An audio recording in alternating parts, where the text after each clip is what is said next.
Hello അസ്സലാമു അലൈക്കും welcome back എല്ലാവർക്കും നമ്മുടെ പുതിയൊരു വീഡിയോയിലേക്ക് സ്വാഗതം. അപ്പോൾ ഇന്നത്തെ നമ്മുടെ റെസിപ്പി ഒരു സ്പെഷ്യൽ റെസിപ്പിയാണ് കേട്ടോ. ഇത് കണ്ട സമയത്ത് ചിലർക്കെങ്കിലും മനസ്സിലായിട്ടുണ്ടാവും ഇതെന്താന്നുള്ളത്. നമ്മുടെ നാട്ടിൽ ചിക്കൻ്റെ പാർട്സ് ഒക്കെ വാങ്ങിക്കുന്ന സമയത്ത് അതിൽ നിന്ന് കിട്ടുന്ന ഒരു ചിന്നമുടയാണ് കേട്ടോ ഇത്. അപ്പോൾ ഇന്ന് നമ്മൾ ഇത് വെച്ചിട്ട് ചോറിൻ്റെ കൂടെയും ചപ്പാത്തിക്കും പൊറോട്ടയ്ക്കും അല്ലെങ്കിൽ വെറുതെ കഴിക്കാനും പറ്റിയിട്ടുള്ള നല്ലൊരു ഗ്രേവി ടൈപ്പിലുള്ള കറിയാണ് കേട്ടോ ഉണ്ടാക്കാൻ പോകുന്നത്.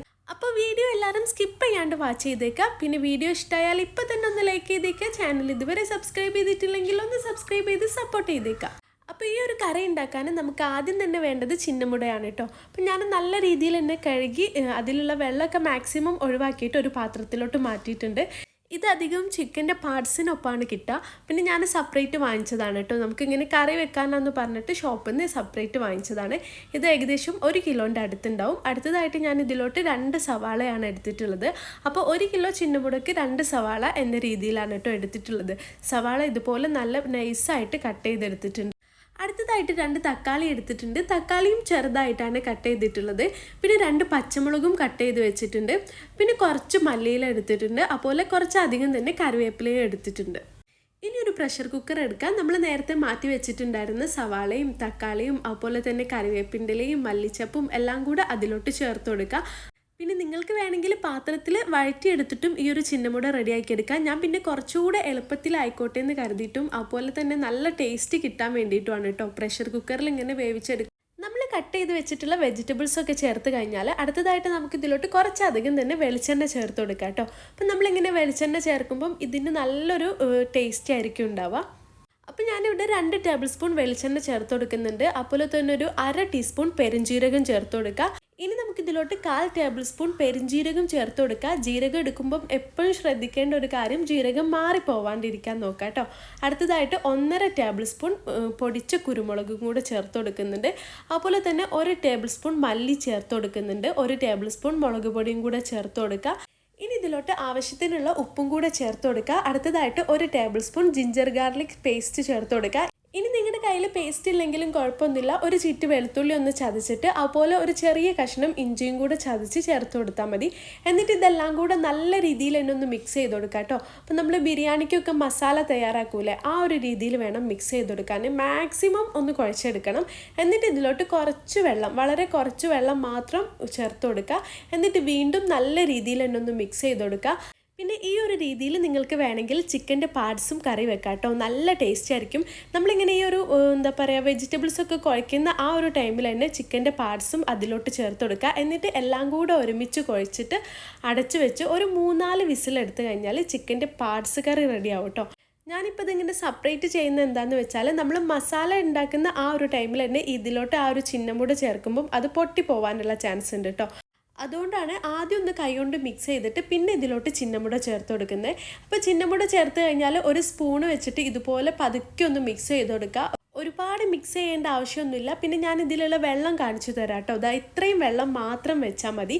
ഇനി നമുക്ക് ഈ ചിന്നമുട ഒന്ന് വേവിച്ചെടുക്കാം. പിന്നെ വേവിച്ചെടുക്കുമ്പോൾ ആദ്യം നമ്മളൊന്ന് ഹൈ ഫ്ലെയിമിലാക്കി കൊടുക്കുക. എന്നിട്ട് ഫസ്റ്റ് വിസിൽ വന്നതിന് ശേഷം മീഡിയം ടു ലോ ഫ്ലെയിമിലാക്കി വെച്ച് കൊടുക്കുക. എന്നിട്ടൊരു 2 വിസിൽ വരെ വെയിറ്റ് ചെയ്യുക കേട്ടോ. അപ്പോൾ ഇത് വേവിക്കുന്ന ആ ഒരു ടൈം കൊണ്ട് നമുക്ക് ഇതിലോട്ടുള്ള ചെറിയൊരു മസാലയും കൂടെ റെഡിയാക്കി എടുക്കണം. അതിനായിട്ടൊരു പാത്രത്തിലോട്ട് 2 ടേബിൾ സ്പൂൺ മുളക് പൊടി ചേർത്ത് കൊടുക്കുക. 1/4 ടീസ്പൂൺ മഞ്ഞൾപ്പൊടി ചേർത്ത് കൊടുക്കുക. അതുപോലെ 1/4 ടീസ്പൂൺ ഗരം മസാലയും കൂടെ ചേർത്ത് കൊടുക്കുക. എന്നിട്ട് കുറച്ച് വെള്ളം ചേർത്ത് ഇത് നല്ല രീതിയിൽ മിക്സ് ചെയ്ത് കൊടുക്കുക കേട്ടോ. പിന്നെ നമ്മൾ ഈ പൊടികളൊക്കെ ചേർക്കുന്ന സമയത്ത് നിങ്ങൾക്ക് വേണമെങ്കിൽ കുറച്ച് ഉപ്പും കൂടെ ഇതിനൊപ്പം ചേർത്ത് കൊടുക്കുക. ഞാൻ ഈ ഒരു ടൈമിൽ ഉപ്പ് ചേർത്ത് കൊടുക്കുന്നില്ല. നമ്മൾ ഓൾറെഡി കുക്കറിൽ വേവിക്കാൻ വെച്ചിട്ടുണ്ടായിരുന്നല്ലോ, അതിൽ ഉപ്പ് ചേർത്തുകൊണ്ട് തന്നെ ഈ ഒരു ടൈമിൽ ഉപ്പ് ചേർത്ത് കൊടുത്തിട്ടില്ല കേട്ടോ. ഇനിയിപ്പോൾ ആവശ്യത്തിനുള്ള വെള്ളം കൂടെ ചേർത്ത് നല്ല രീതിയിൽ മിക്സ് ചെയ്ത് കൊടുക്കുക. അപ്പോൾ നമ്മുടെ ഈ ഒരു മാരിനേഷൻ വരുന്ന ഈ ഒരു കൺസിസ്റ്റൻസിയിലാണ് കേട്ടോ. ഈ ഒരു പരുവായി കഴിഞ്ഞാൽ പിന്നെ ഇത് അങ്ങോട്ട് മാറ്റി വെക്കുക. അപ്പോൾ ഇതാ ഈ ഒരു ടൈം കൊണ്ട് തന്നെ കുക്കർ വിസിൽ വരുന്നുണ്ട്.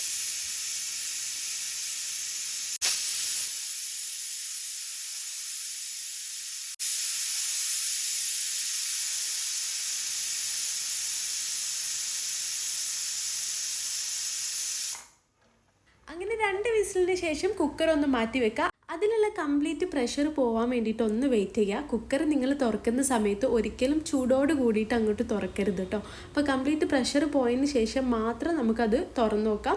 അപ്പോൾ ഈ ഒരു ടൈം കൊണ്ട് ചെറിയൊരു മാരിനേഷൻ നമുക്ക് റെഡിയാക്കി എടുക്കുക. ഒരു ചട്ടി അടുപ്പിൽ വെക്കുക. ചൂടായി വരുമ്പം വെളിച്ചെണ്ണ ചേർത്ത് കൊടുക്കുക. പിന്നെ നമ്മൾ നേരത്തെ മാറ്റി വെച്ചിട്ടുണ്ടായിരുന്ന ആ ഒരു മസാലയുടെ കൂട്ട് ഇതിലോട്ട് ചേർത്ത് കൊടുക്കുക കേട്ടോ.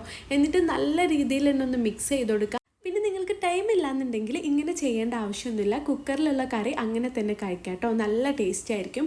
ഞാൻ പിന്നെ കുറച്ചുകൂടെ ഒന്ന് ടേസ്റ്റി ആയിക്കോട്ടെ, അതുമാത്രമല്ല കുറച്ചുകൂടെ ഗ്രേവി കിട്ടാനും കൂടെ വേണ്ടിയിട്ടാണ് ഇങ്ങനെ ചെയ്തിട്ടുള്ളത്. അപ്പോൾ ഇതാ നമ്മുടെ മസാലയിൽ നിന്ന് എണ്ണയൊക്കെ തെളിഞ്ഞ് വരുന്നുണ്ട്. ഈ ഒരു ടൈമിൽ നമ്മൾ നേരത്തെ വേവിച്ച് വെച്ചിട്ടുണ്ടായിരുന്ന ചിന്നമുട ഇതിലോട്ട് ചേർത്ത് കൊടുക്കുക. അപ്പോൾ നിങ്ങളിത് മസാല റോസ്റ്റ് ചെയ്യുന്ന സമയത്ത് മീഡിയം ഫ്ലെയിമിൽ വെച്ച് വേണം കേട്ടോ ചെയ്യാൻ. അപ്പോൾ അതാ ഞാനത് കംപ്ലീറ്റ് ഇതിലോട്ട് ചേർത്ത് കൊടുക്കുന്നുണ്ട്. ഇനി നല്ല രീതിയിൽ എന്നെ ഒന്ന് മിക്സ് ചെയ്ത് കൊടുക്കുക. പിന്നെ ഈ ഒരു കറി ഉണ്ടാക്കാൻ നമുക്ക് ഒരുപാട് ടൈമിൻ്റെയോ അല്ലെങ്കിൽ ഒരുപാട് ഇൻഗ്രീഡിയൻസിൻ്റെ ഒന്നും ആവശ്യമില്ല കേട്ടോ. വളരെ ചുരുങ്ങിയ ടൈം കൊണ്ടാണ് ഞാൻ ഈ ഒരു കറി റെഡിയാക്കിയിട്ടുള്ളത്. ഈ ഒരു ടൈമിൽ ഇതിൻ്റെ ഉപ്പൊന്ന് ചെക്ക് ചെയ്ത് നോക്കുക. അപ്പോൾ ഞാൻ നോക്കിയ സമയത്ത് കുറച്ച് ഉപ്പ് കുറവുണ്ടായിരുന്നു കേട്ടോ. അപ്പോൾ നമ്മൾ കുറച്ച് ഉപ്പും കൂടെ ഇതിലോട്ട് ചേർത്ത് കൊടുക്കുന്നുണ്ട്. എന്നിട്ട് നല്ല രീതിയിൽ തന്നെ ഒന്ന് മിക്സ് ചെയ്ത് കൊടുക്കുക. ഇനി നമുക്കിതൊന്ന് 5 മിനിറ്റ് മീഡിയം ഫ്ലെയിമിൽ വെച്ച് തിളപ്പിച്ചെടുക്കുക. കറി നന്നായിട്ട് തിളച്ച് വരുന്ന സമയത്ത് ഇതിലോട്ട് കുറച്ച് കറിവേപ്പില ഇതിൻ്റെ മുകളിലോട്ട് ചേർത്ത് കൊടുക്കുക. പിന്നെ നമ്മൾ കുറച്ച് വെളിച്ചെണ്ണയും കൂടെ ചേർത്ത് കൊടുക്കുന്നുണ്ട് കേട്ടോ. എന്നിട്ട് ഒന്ന് അടച്ചു വെച്ചിട്ട് ഒരു 2 മിനിറ്റ് കഴിഞ്ഞ ശേഷം ഫ്ലെയിം ഓഫ് ചെയ്ത് കൊടുക്കുക. അങ്ങനെ 5 മിനിറ്റിന് ശേഷം നമ്മുടെ റെസിപ്പി ഇവിടെ റെഡി ആയിട്ടുണ്ട്. ഇത് തുറക്കുന്ന ആ ഒരു ടൈമിൽ തന്നെ നല്ല അടിപൊളി സ്മെല്ലായിരിക്കും കേട്ടോ.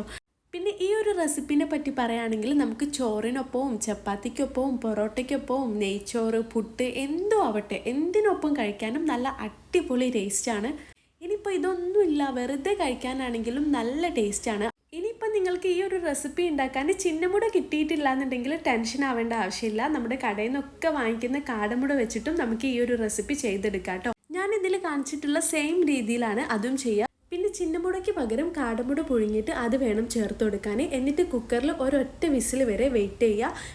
എന്നിട്ട് ഫ്ലെയിം ഓഫ് ചെയ്ത് കൊടുക്കുക. ബാക്കിയൊക്കെ ഞാൻ ഇതിൽ കാണിച്ചിട്ടുള്ള സെയിം രീതി തന്നെ ചെയ്താൽ മതി കേട്ടോ. അങ്ങനെ ടേസ്റ്റി ആയിട്ടുള്ള നമ്മുടെ റെസിപ്പി ഇവിടെ റെഡി ആയിട്ടുണ്ട്. വീട്ടിൽ കുട്ടികളൊക്കെ ഉണ്ടെങ്കിൽ അവർക്ക് എന്തായാലും ഇഷ്ടമാവും. പിന്നെ നമുക്ക് ടിഫിൻ ബോക്സിൽ ഒരു നേരമൊക്കെ കൊടുത്തേക്കാൻ പറ്റിയിട്ടുള്ള നല്ലൊരു റെസിപ്പിയാണ് കേട്ടോ ഇത്. അതുമാത്രമല്ല നമ്മുടെ വീട്ടിൽ ഗസ്റ്റൊക്കെ വരുന്ന ടൈമിൽ ഒരു പ്രാവശ്യമെങ്കിലും ഇതൊന്ന് ട്രൈ ചെയ്ത് നോക്കുക. എല്ലാവർക്കും എന്തായാലും ഇഷ്ടമാവും കേട്ടോ. അത്രയ്ക്ക് ടേസ്റ്റാണ്. പിന്നെ ട്രൈ ചെയ്ത് നോക്കിയിട്ട് ഫീഡ്ബാക്ക് ചെയ്യാൻ മറക്കല്ലേ. ഇൻഷാല്ല ഇന്നത്തെ നമ്മുടെ വീഡിയോ ഇത്രയേ ഉള്ളൂ. പുതിയ നല്ലൊരു വീഡിയോ ആയിട്ട് അല്ലെങ്കിൽ നല്ലൊരു വ്ലോഗുമായിട്ട് നമുക്ക് വീണ്ടും കാണാം. Take care. Bye bye.